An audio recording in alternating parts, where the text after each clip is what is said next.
Il-Guardian of Future Generations fi stqarrija ppreżenta l-ewwel reazzjonijiet tiegħu għal white paper li ppreżenta l-Gvern dwar il-kirjiet.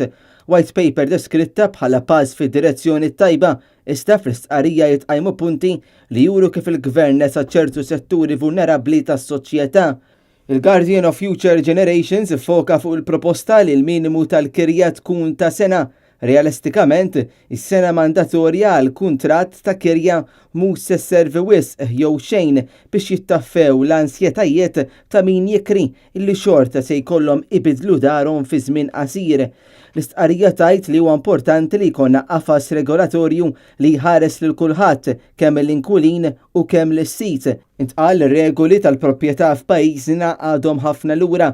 Is-suq Malti mhuwiex regolat kif suppost u jonqos minn dak li jixraq lil kwalunkwe pajjiż Ewropew modern, il-liġi mhux ibbilanċjata. The Guardian temmel il-kwistjoni tas-suq tal-kera għandha wkoll tiġi kkunsidrata b'mod usa f'kuntest li qis id-djar soċjali.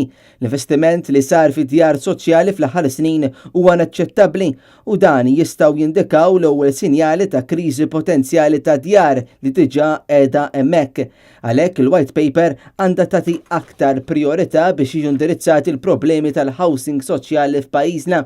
L-istess entità qalet li hemm bżonn li jkun hemm inċentivi li jirriżultaw f'żieda fin-numru ta' kwalità tajba anke fil-proprjetajiet imqiegħda fis-suq tal-kera.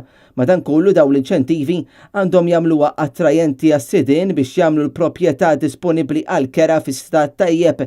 Fid-dawl ta' dan kollu The Guardian qal il-White Paper għandha tirrappreżenta jkollha pjan holistiku biex il-liġi tas-suq tal-kera tiġi emendata bl-aqwa mod possibbli fejn permezz ta' diskussjoni din tħares lil kulħadd u bekk jikkwadanja kull settur fis-soċjetà Maltija u lil hinn.